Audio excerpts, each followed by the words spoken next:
బెండకాయ ఫ్రై సింపుల్గా చేసి చూపిస్తాను. ఆనియన్స్, కరివేపాకు, తెల్లగడ్డ,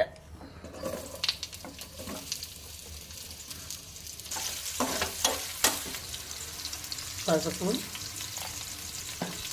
తగినంత సాల్ట్, బాగా కలుపుకోవాలి 1 మినిట్ దాకా.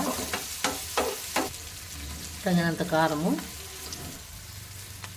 బాగా కలుపుకొని ఈ బెండకాయ వేసుకోవాలి. బాగా కలుపుకొని సిమ్లో పెట్టుకొని 2 నిమిషాలు మూత పెట్టుకోండి. చూడండి ఇప్పుడు మెత్తగా అయిపోయింది. పట్టుకొని చూడండి మెత్తగా అయిపోయింది. ఇప్పుడు ధనియాల పొడి, గరం మసాలా వేయాలా. గరం మసాలా బాగా కలుపుకోవాలి. మూత పెట్టుకోవాలి 1 నిమిషము.